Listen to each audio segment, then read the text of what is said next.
Welcome to Do It for the Gram, an Enneagram podcast with your host, certified Enneagram coach, Milton Stewart, where we do it for the Enneagram, not Instagram. We make moves to improve our lives and those in our community. So this is part 2 of the questions episode. I did not know one question was going to take me the whole episode, but yeah, that's what happens sometimes when you get in the zone. All right, so let's go intro music.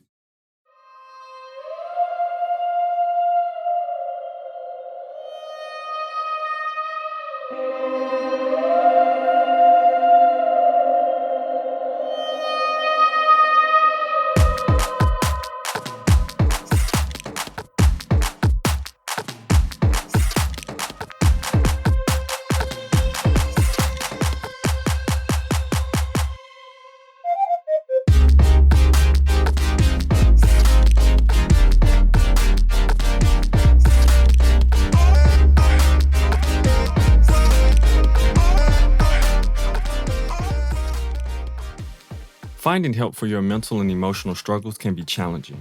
With so many barriers like cost, and even feeling safe looking for a counselor can be tricky. So I know it's hard. And the worst part is you really don't have the time or mental space to be trying to figure out how to find a counselor when you're having personal struggles. So thanks to BetterHelp, they are built on making counseling accessible, affordable, convenient, so that anyone who's having struggles in their life can actually get the help they need at any time and anywhere, which is so important, especially now. All the professionals are licensed, trained, experienced, and accredited. And what I love so much about them is that they have a diverse group of counselors with a broad and various amounts of different backgrounds to help all their different clients.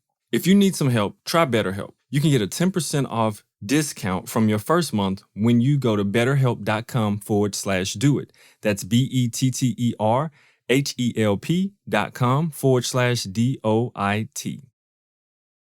All right. So once again, these questions are from Laura, Bridget VK, Insta, Sophie, and Paige. So one question here is, what is the inner critic? So the inner critic, there's a lot of definitions for it. You talk about psychology and different things, and this is in the realm of it. But in the Enneagram world, when we're speaking about the inner critic, usually we're talking about the type 1, but everyone has an inner critic. And the inner critic is usually not necessarily a voice, but it's more of a thought pattern, a strong, very strong thought that usually is criticizing something. It has a way that is very, I would say, sharp in seeing things. It is usually quite judgmental, I would say, the inner critic, about ourselves or others or situations. And it's just a really, really strong thought. And it's not like you necessarily conjured up the thought yourself, but it just happens inside. And so recognizing it really helps any type, but especially type 1s. So it's really like an extremely strong thought that can come off as very judgmental inside of oneself. And so that's usually the inner critic, how I've heard it from other people, and also how I experience it myself. And it makes me a little bit tighter, I would say, inside, internally, when that thought is about something. So my face may even do something when I'm having like inner critic dialogue and thoughts, or my face and everything. So that is more aligned with what I usually experience as the inner critic.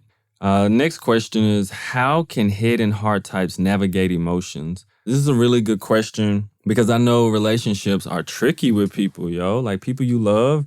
It's like, wow. And then what's tricky is when you can see the person in their pattern, and it's like, I want to help you get out your pattern, but it's not your job to fix that. It's like your job to work on yourself. So it becomes a little bit difficult and tricky in that one. So one very practical way to navigate emotions with head and heart types is, 1, make sure you're both working on yourselves first and foremost, because even though you're a heart type, that doesn't mean you don't have a lot of work to do around emotions. But one thing you can do for head and heart types more specifically is literally create and craft time specifically to talking about the emotions or what's going on in the heart. And so what it does, this type of situation helps head types prepare themselves to a certain extent for what's going to come. And they'll know it also has an end time. So you can make it, for instance, you may say, let's have a 20-minute conversation, or you can start off with 10. Depends on the head type. Say, can we have a 10-minute session on kind of what's going on at the heart level? And you can make it a ceremony where you have a threshold where you enter into it and a threshold when you enter out of it. That could be like, hitting a Tibetan bowl. It can be doing something really fun. It can be having a certain word. There's all these different things that you can do, but it's just to signify and let you both know, okay, this is a moment I want to be able to communicate what's on my heart, because it is way different from actually what's on your brain and what's on your head and your mind. I promise you, it is quite different to communicate from that space. And what this does, besides allowing head types to be able to navigate them and prepare for them, it allows head types to really check in with them, because that's the difference. When you are not as in tune with your emotions and your heart, and by heart, I mean your wants, desires, things, those type of things, not just emotions. But when you're not that in tune with those, it can be hard to speak from the heart. And it could be a scary place for a head type to speak from the heart as well, especially 5s and 6s, but also, 5s and 7s, but also 6s as well to a certain extent. So that's the one thing too. You have to give them a moment to prepare themselves to get into that, right? Because their body sometimes has a reaction to talking or dealing with emotions. Like, oh, what are we doing here? What's this emotional gushy thing happening here, right? So being able to do that could be a beneficial way of actually helping to, as Bridget VK put, navigate emotions and kind of deal with them. So just creating time and a threshold, try that. And I would say 10 minutes maybe to start with, and it may go over 10 minutes, but being able to make sure you give a start time and an end time will just allow people to feel a little bit more safer in that conversation. And then asking for permission from head types, if they're at that point where it's like, hey, I just want to check in with the heart, what's going on there. Can I ask you about some things that are going on at your heart level, the emotions right now? If not, that's fine, but I would love to know. So doing something like that could actually help too, and just give them the space, or allow them to help plan a time. Like, when can we talk about this in the, today or tomorrow or this weekend? So something like that could be beneficial in actually helping to navigate head and heart types when it comes to emotions and the relationship. And there's more to that, and I'm going to do a series on some of that, because I keep getting some more questions about that. So I'll look into that. But give that a try and let me know if that does work, because it's just a practical way of getting into it. Next question. How would I like to see the Enneagram community change and grow? Ooh, this is such an interesting question. I think there's a lot of things. I love how the Enneagram is being spread amongst a whole lot of different people. But I would love for the integrity of the Enneagram to stay intact, as in making sure people understand that it is the work that we do within ourselves, which is going to actually help us to be way better for ourselves in the world. Because I think we may get stuck on the number or the name of the Enneagram type, and not really the work that we really have to do. Because it's definitely real work, and it shows up every single day. And something else I would like to, see change and grow is just more people work on their instincts before they start working necessarily on their Enneagram type as well. Because the instincts, they're running our world. They're running us, and we don't realize them. They're intertwined with our Enneagram type, as we know, which that gives us the subtypes. But the instincts are so strong in the things that we do, and they're causing some of the major problems that we have, and we're not addressing them as we should. So I would say just a more thorough and a better teaching, more widespread teaching of how to work and deal with instincts, because that's a big part of what we're doing. So understanding our bodies, our sensations is huge. Embodying the Enneagram, embodying different types. Those things are what I would like to other people understand too, because we understand it a lot of times, or it's taught a lot of times from the head. Just understanding it in my brain, like, oh, I understand this type because I have read these characteristics. No, it's so much more than that. It's in the body, which these types live so rich and so deeply, not just in our minds, but deep in our bodies. So that's something I would love to see the community grow and understand a little bit more. It's just embodying the types as well. And so next question, what trends are concerning me as a teacher?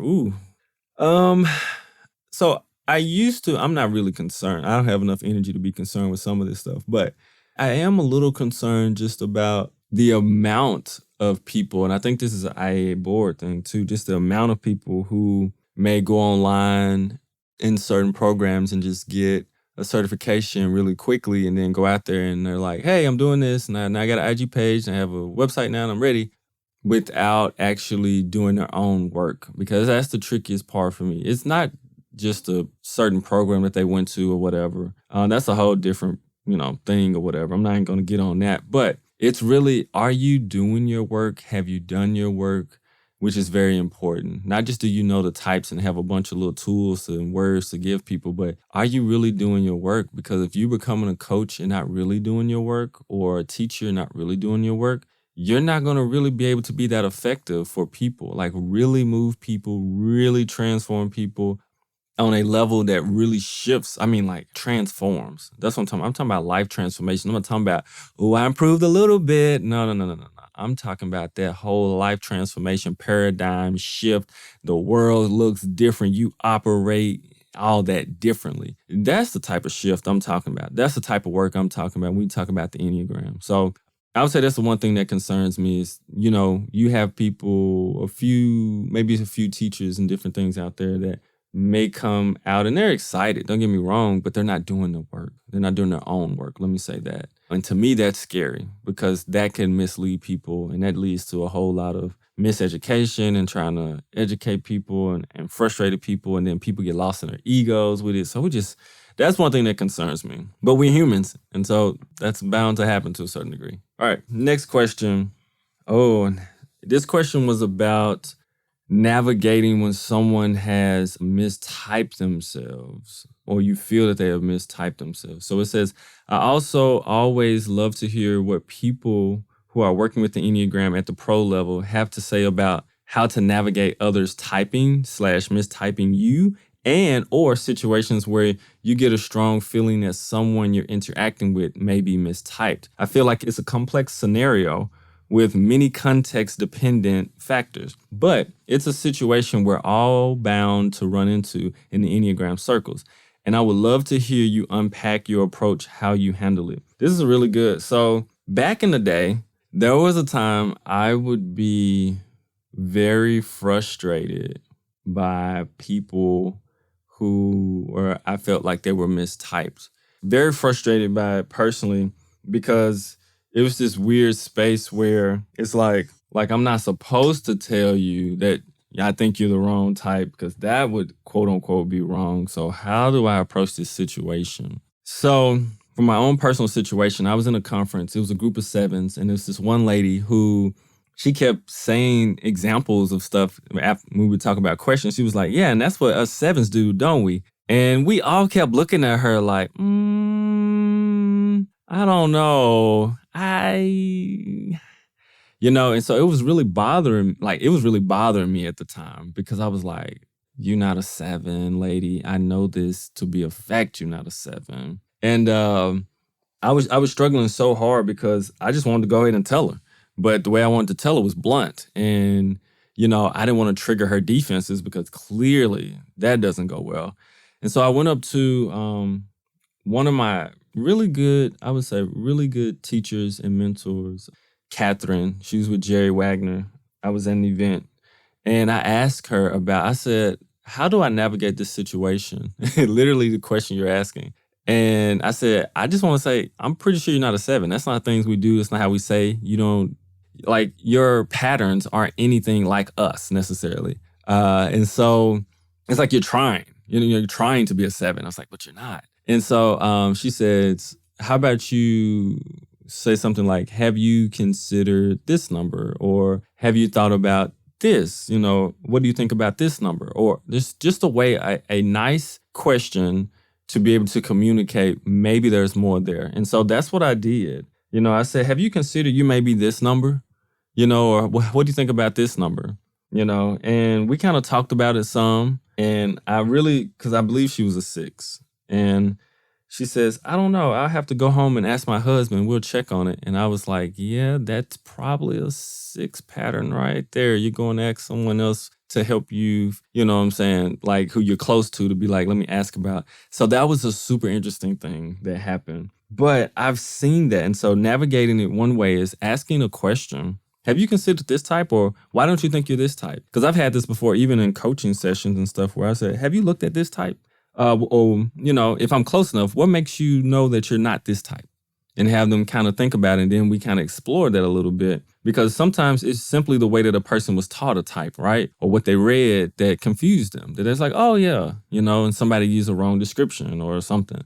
I've seen quite a bit of it, but those things make sense. And so that is one thing that can help. Questions. I usually use questions. And then there's a certain degree of where people are saying, just let them go on their own journey so they can do their thing.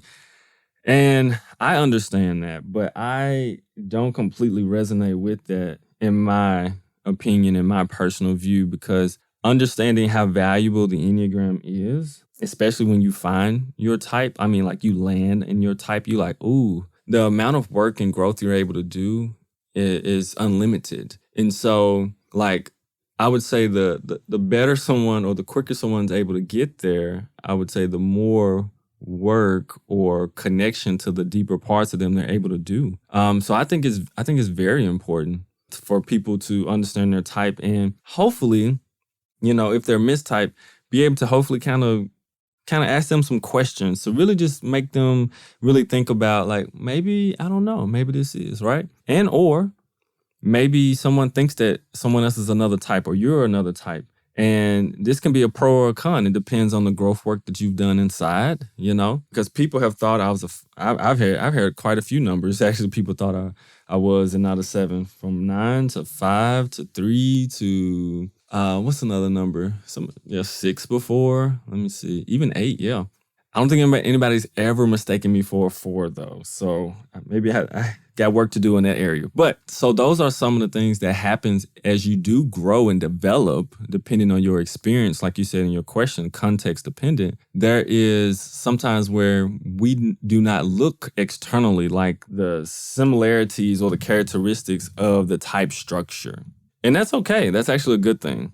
And so we just have to be very aware of how that impacts us and other people. So we don't get hung up on it too much, because we do want to catch the essence of the person. Knowing the type helps so much, but we have to be able to move from that and just really try to listen to what the persons really want to convey, what they're really trying to say, not just by words, but their deeds and their hearts, and even their tone and everything that's coming across, to pick those things up. So I would say the best way is just really good questions about it, because it can be tricky, and this is the problem that we do have. So the Enneagram types are gifts that we have, but the issue is we make them identities. And so if someone has made their identity a certain number, and then all of a sudden you're like, that's not your number, and you come at it in a way that's maybe aggressive or offensive or harmful, you could really possibly damage a person unintentionally, because their identity is warped into a type structure when it shouldn't be. It's a part of you, but it's not you. So just being very careful with that, but using questions to get in there to really be helpful is a way that I deal with it. And then sometimes before I do that, I kind of gauge where they are, like in their work and what they're doing, because there's some people who aren't ready to have those questions to actually think deeper about themselves. And there's some people who are really ready. They're just not sure, because maybe their understanding of the certain type isn't rich enough for them to be like, oh, okay, yeah, this is more aligned with me. So I gauge that too, just by how I talk with them, my observing of them, all these things. So those kind of things come into play for sure. So that's just kind of, I guess, how I deal with it as an Enneagram teacher. So, oh yeah, and I did want to give this example. When I first started, though, too, me and Zara, who's been on the podcast a couple times, we would be at a conference together, sitting across from each other or even beside each other, and somebody would be mistyped, and we'd have our fingers up looking at each other like, nope, nah, this type. You think that too? Nah, that 1. That 3? No. So we would be doing our fingers on the low, so the person could see whoever was talking or whatever, and we'd be like, nah, that's this type. So that was actually super fun. We used to do that when a person we felt was mistyped on it, but obviously a pandemic, but we don't really meet anymore. So we don't really do that, but that was something that was actually really fun that we would do. It's like, that person's not that type. We'd be like, this number. So yeah, I just wanted to share the example.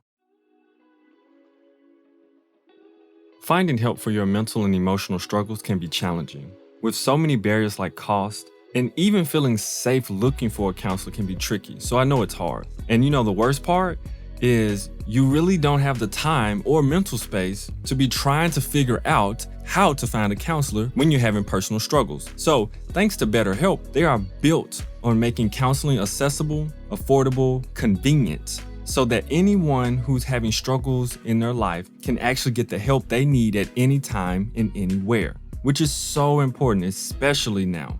All the professionals are licensed, trained, experienced, and accredited. And what I love so much about them is that they have a diverse group of counselors with a broad and various amounts of different backgrounds to help all their different clients. If you need some help, try BetterHelp. You can get a 10% off discount from your first month when you go to betterhelp.com/doit. That's BetterHelp.com/DOIT. The next question is, how and when did I know and discover my Enneagram type? What was my experience like? So I've shared this story before. I was at the young adult minister's house. We were having a Devo, and I was kicking back, stuffing my face full of food. And all of a sudden, he brings out the Wisdom of the Enneagram book. And I have my feet kicked up, and he's reading out the 2-question test. I get my letters right on the first one, which is good for me. And he reads the first paragraph of the type 7. And I'm like, oh, yes, talk about yes, I am this. That's right. Got that energy, got that fire, And so I'm in there yeah, I'm eating. I'm feeling pretty good about myself. And then he started reading the second and third paragraph, which actually talks about the things that are not so good, or the things that people don't see about me and my patterns. And I was blown away. I was trying to look normal while feeling exposed and called out by this book at the same time. And that's when it hooked me. That's when the Enneagram hooked me. It really brought me in, because that is one thing about, I would say, 7s. When you can pin a 7 and a 7 can still feel the love and care, a 7's intrigued now. And now they want to be engaged with whatever that is. So for me, it pinned me down perfectly. And I was like, wow, I've got to learn more. And so that just sent me in a deep dive for Enneagram material, Enneagram, everything I could find on the Enneagram at the time. So that's how I discovered it was my type. And I came to the conclusion, I was like, oh, this is me. For me, it wasn't much of a hesitation after those words hit so hard for me. And even the things that I denied at the time, which I was like, nah, that's not like me. As I go through this growth process more and more, my own work, I'd be like, yeah, that's true. In this instance, I may do it in this way, but not in that way. And so I've just learned so much, but it hit me hardcore. And I was sitting down, it slowed the way I was eating. It made me feel uncomfortable in my body. And that's when I knew it was real. I was like, yeah, this 7 thing for me is real. So I think everyone definitely starts to have their story when things start to land, which I love to hear when they really land in their type. Not just they think this is their type, but when they land in their type, and the good and the ugly all come out together. You're like, oh yeah, this is it. Because it's just a different feel for it. There's oh, I found my type, I found my home base, but it's oh my goodness, this is my home base. Oh, I got work to do. So it's that combination of stuff that you have to work on. Next question. What is a good way to suggest growth options for someone close to you? Ooh, this is a tricky one. Because we cannot change people. We have to remember that. I'll say it again, we cannot change people. And that becomes a part of when you love someone so bad. You just want them to change and improve. But what we have to realize a lot of times, that it has flipped to actually supporting our ego and not them. And that's what becomes hard. So even for me and my mentees who I work with, there were moments, especially during this pandemic, where I wanted to help them academically, so bad so they could pass and things like that. And, it started off, obviously, I want them to do well. I care about them. I love them. But after a while, I started getting frustrated because they wasn't following through on the things that we were doing. They wasn't calling and contacting like they should when it comes to the work, turning in stuff they could have easily turned in that we did. And I found myself getting really frustrated with them, really frustrated, And I had to take a step back and I was like, so are you frustrated because they're not doing the work and they won't be successful? Or are you frustrated because your ego is saying that they need to be doing this if they're associated with you and this and that and that? And I realized my ego had got infused with it. And was I doing the best for them at that moment? Even though it may not have been like them being successful and academics and doing all they're supposed to do. We're going through a pandemic and their family lives is like, it can be all over the place. And so what they may need at this moment is not necessarily being pushed academically. And clearly my approach is not working. So if I really do care and love this other person, then my approach needs to be unconditional loving so that I can help and figure out maybe what's going on and just be there for them. And so I had to really do that and wrestle with that. So here's one of the ways I would suggest if you would like to suggest or help someone along their growth path. One thing is model it. Something that we have a tendency not to do all the times is model what we would like to see, or do it by example, like we would like to see in other people sometimes, especially people we love. So for instance, with my mentees, there may be a situation where I explain something or I say something in a way. For instance, one of them's a 2, and he may say something indirectly. And so I'll give an experience from my life, and I'll say something direct and help him to really see the difference. But then I'll also, the way I communicate with him, I will be more direct than even I normally am, just to model it for him, even though we've had the conversation. So whatever that is, maybe modeling it and actually kind of showing that, being like intentional about that. And then speaking their language, as I call it. Every type has their own language. Sometimes we try to reach people, and people have been doing this since who knows when, but it's kind of like when people try to help the homeless and they don't ask the homeless what they need, they don't understand them, and they're just going to say, hey, this can help you, when you haven't even asked them what they need first or even work with them. So that is one thing, is to speak their language. So depending what type there are certain words, phrases, things that you do and say that impact them deeply. Some things that they resonate deeply with and some things they don't. And so if you're able to help speak their language, that can create a connection and possibly get them to look at, growth options or different things that they could do to actually grow in these areas. Depending how direct it is, sometimes you can give feedback. There's a formula for feedback, but just to give a quick example, you could talk about the impact of whatever that behavior or thing is, what it is, the impact that it has on you, them, and other people around, and what you would prefer or like to see, if possible. So that's another option, depending on what type of growth this person is needing. There's a gambit of intervention all the way into like these different components. So those are some ways to do it, because it can be tricky. There's not like a easy cookie cutter model. But just like before as well, on other episode, I talked about asking questions, or maybe this one, I talked about just asking questions to get people to really start to process and think about things, and then be able to model what you're talking about, be able to do what you need to do that could really be beneficial. Even asking the question, is there something I can do to help, with this situation? If it is in that, don't overextend, nothing like that. But those are some possible suggestions on if someone close to you would love to see them grow and do their own inner work. Some ways to possibly do that. Be persistent and loving in the way that you talk about things. Like I said, model it, speak their language, and sometimes the direct approach is best. So those are some ways to actually do it. And then seeing maybe what they need to be able to do that, because there's something usually stopping them. Maybe they need more information. Maybe they need to process it by themselves. Maybe it's just not this moment in time that they're able to do it. And so it's different things going on there, but those are some short, easy ways to try to do, to try to address helping others to grow, right? You be the example of inner work for them.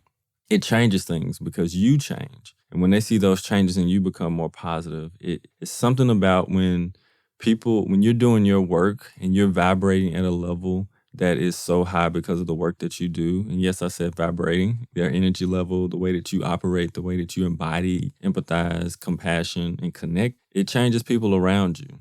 Like it does. It's just a part of how it happens. So continue to do your inner work and make sure your inner work is paramount, most definitely, because that'll help the most. And then there's another question, how to gauge levels of health. This is an interesting one.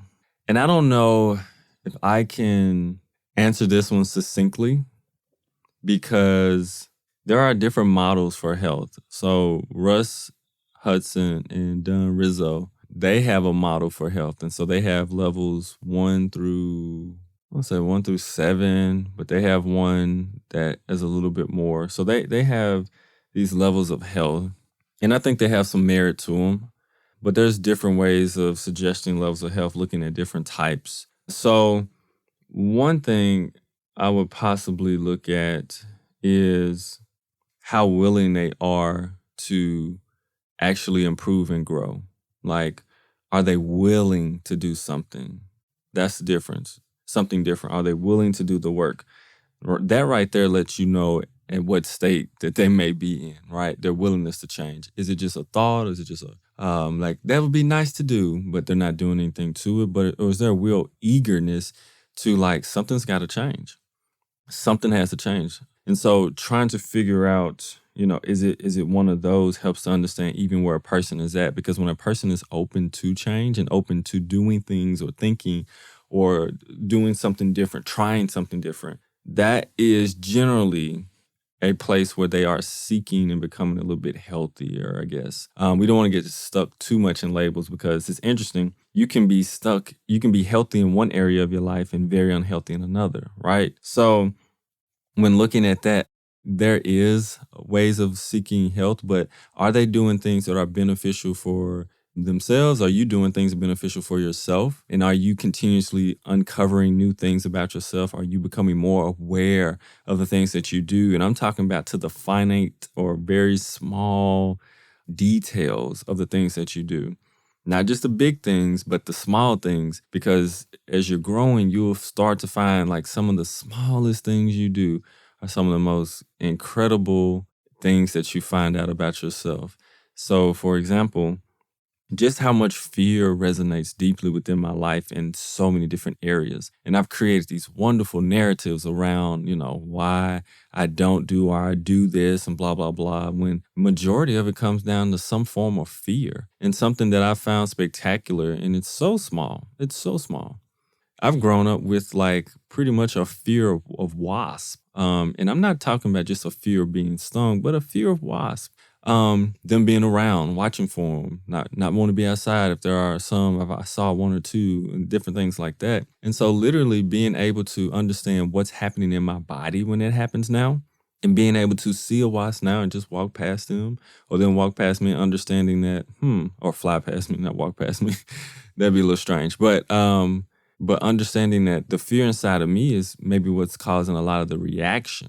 Not that they cannot sting me, not that they cannot do that, but my fear for something that has not happened is controlling me, and I'm having a reaction in my body that is causing me to act in ways that are not, I would say, are not completely healthy and are not connected directly to reality of the situation. And this can happen in a lot of situations. You think about it on a grander scheme of fear of certain people, groups, fear of Black people, like they've created something in their minds that's not actually happening or true, in that situation. And now they're reacting to it. And so just noticing the smallest little things in your growth can help you to know like where you are. So necessarily there being a specific level, that can help us in one way to make sure that we're looking at, okay, is this a area that's helpful?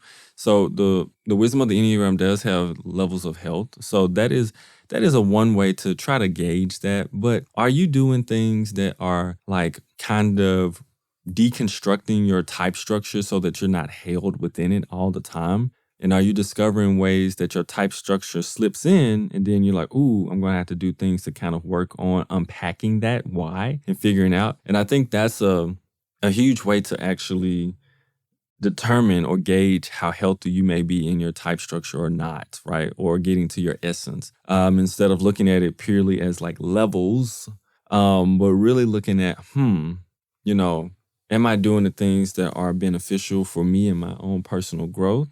Or am I stuck in habitual patterns that seem to can't get out of? Or am I stuck in a rut? Or am I doing things that are harmful to me or detrimental to me or the people around me? So if you're doing those things, I would say that's probably on the more unhealthy side. But looking at your patterns and really being honest with yourself on the work that you have to do on the inside. Are you just being really honest with yourself? So even if you are repeating a pattern, you're like, hey, that's my 7 showing up. It's acting a fool right now. I see you. And I'm gonna have to work on you. But right now I see you doing your thing too. So just really being in tune with what's happening in your body, your heart, and your head. I think it will allow you to really gauge how healthy you are in any different situation, because we can go through the whole gambit of being unhealthy and healthy in one day easily, right? So are you operating at a level that's more healthy where you are beneficial to yourself and society and others around you in a way that honors you and honors others? Then you're pretty healthy. You're doing your work. But if there comes these moments where things are really not serving you that you do, and they can be a range of different things that aren't serving you, then it may be time to check in, because it could be some unhealthy things under the hood operating for too long and too consistently, I would say. And then the last but not least question is, any advice for someone who wanted to build a career around the Enneagram, and or what the Enneagram journey has looked like for me? So real quick, any advice? So things I would say is figure out where you want to go and what you want to do with the Enneagram if you want to use it in becoming an Enneagram professional. How do you want to use it? Because there's different schools and different teachers who teach based on those specific areas. And then I would say, really do your own inner work, because that is where the secret sauce, the magic, whatever you want to call it, really lies, is your own personal inner work, because that unlocks a whole lot of other things for you to start to learn about other types, other people, embodying what that really means, to understand different type structures and people. And so I would say that would be the first piece of advice. Just figure out how you actually want to use the Enneagram in the world, because it's so exciting, different people, different things. But where specifically do you find that your gifts, your traits, your skills, your Enneagram type lend into you being able to provide love, connection, care, and integrity in bringing the Enneagram to folks? So look at it like that, I would say. And then, how has my Enneagram looked like professionally? I can't say too much about that, because that could go on forever, but it's been really interesting.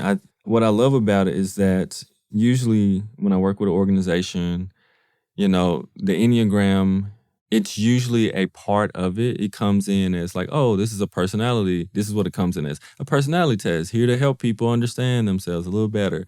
And we can move from that. But when we actually do the presentations or the facilitations, it becomes the star of the show, because people are like, oh my goodness, this thing sees me. I understand these things. Oh my goodness, maybe I understand them, why they do what they do. And so empathy and compassion is increased, and just curiosity is increased. And that's one of the best things that can happen. Whenever curiosity, empathy, and compassion can be increased, then something amazing is about to happen in that space or in that person, because that's where true growth lies, is to be able to be there. Because we get stuck in a destination of like, oh, I know myself. Oh, I know them. Oh, I know this situation. I know what's going to. And when we get there, we have no space and no room to really grow, develop, explore, discover, expand. We miss all of that when we get to that point. So the Enneagram helps to do that when I work with people professionally. So it's really amazing when I'm able to do that. And I absolutely love that when I walk into or do virtual presentations for people. I absolutely love that. It's incredible. So my journey professionally, it has been, I would say, quite interesting. And I've found some of the most incredible people in the Enneagram space the more I do this work professionally, because you just find people who are really trying to not only do their own inner work, but trying to make the world better.